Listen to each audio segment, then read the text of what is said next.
Fertilization. Good morning sir, good morning my dear friends. आज हमें topic मिला है फर्टिलाइजेशन। फर्टिलाइजेशन को हिंदी में निषेचन कहते हैं। तो आज हम लोग आप लोगों के सामने फर्टिलाइजेशन का एक्सप्लेन करेंगे। यदि हमसे कोई त्रुटि होगी तो क्षमा करें। फर्टिलाइजेशन फर्टिलाइजेशन का डिफिनेशन होता है जो मेल के स्पर्म होते हैं और जो फीमेल की ओवम होती है उन दोनों का फ्यूजन होना, यानी आपस में मिलना ही फर्टिलाइजेशन होता है, जिसके परिणाम स्वरूप जाइगोट का निर्माण होता है। तो यहाँ पे जैसे मैंने यहाँ पे फिगर बनाया है, यहाँ पे मैंने दर्शाया है कि जो लेयर्स ऑफ ओवम होती है, जो फर्स्ट लेयर्स होती है उसको कोरोना रेडिएटा बोलते हैं, और जो सेकेंड लेयर होती है उसको जोना पैलिस बोलते हैं, और थर्ड लेयर को सेल मेम्ब्रेन बोलते हैं, और जो बीच का पार्ट होता है उसको न्यूक्लियस बोलते हैं।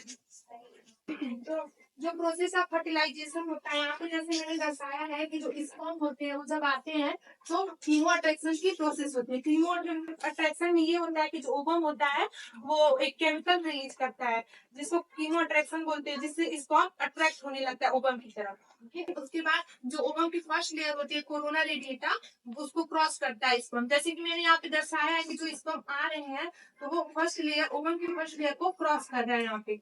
तो उसके बाद से फिर जोना पेलिसिडा जो ओवम की सेकेंड लेयर होती है जो थोड़ी हार्ड होती है, तो उसको क्रॉस करने की मतलब कोशिश करता है, लेकिन उसको हार्डनेस की वजह से जो जोना पेलिसिडा होती है वो एक एंजाइम रिलीज करती है जिसको हॉलीरॉनिडेज बोलते हैं, जिसके कारण जो स्पर्म होता है वो सेकेंड लेयर को भी क्रॉस कर लेता है।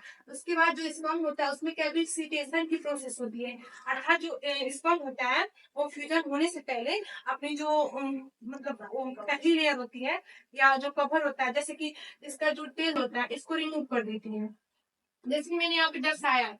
उसके बाद फिर ओवम और स्पर्म का जो न्यूक्लियस होता है वो दोनों आपस में मिलते हैं जिससे फ्यूजन होता है। इसको क्या कहते हैं बेटा? किसको? कैपेसिटेशन। हाँ, बोलो तो बोले थोड़ा सा कम बोले न्यूक्लियस आपस में फ्यूजन होता है तो फर्टिलाइजेशन की प्रोसेस प्रक्रिया मतलब पूर्ण हो जाती है, जिससे जाइगोट का निर्माण होता है। तो यहाँ पे मैंने दर्शाया है कि जो फर्स्ट सेल बनती है उसको जाइगोट बोलते हैं, या फिर उसके बाद जो सेकेंड जो फर्स्ट सेल है उसका विभाजन होता है। जो विभाजन होता है तो टू सेल में डिवाइड हो जाती है जिसको ब्लास्टोमियर बोलते हैं। ये प्रक्रिया 30 घंटे में कंप्लीट होती है।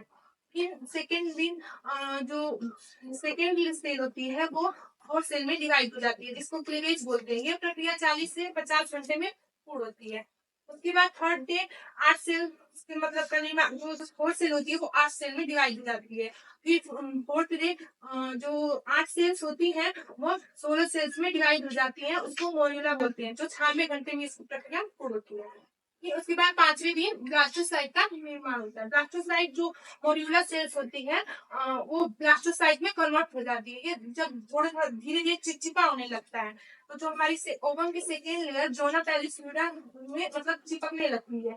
फिर जोना पेलिस्यूडा धीरे धीरे डिसअपियर होने लगता है, और जो हमारी जो ओवम की फर्स्ट लेयर होती है कोरोना रेडिएटा वो यूट्रस के फंडस में चिपक चिपक कर प्लेसेंटा का निर्माण करती है और इम्प्लांटेशन के लिए तैयार हो जाती है।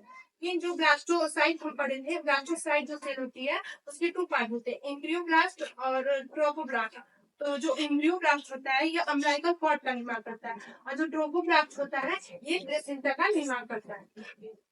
फिर जो ओवम की फर्स्ट लेयर होती है कोरोना रेडिएटा, ये मदर साइड के जो प्लेसेंटा होता है उसका निर्माण करता है, और जो ट्रोफोब्लास्ट होता है वो फीटस के साइड की प्लेसेंटा का निर्माण करता है।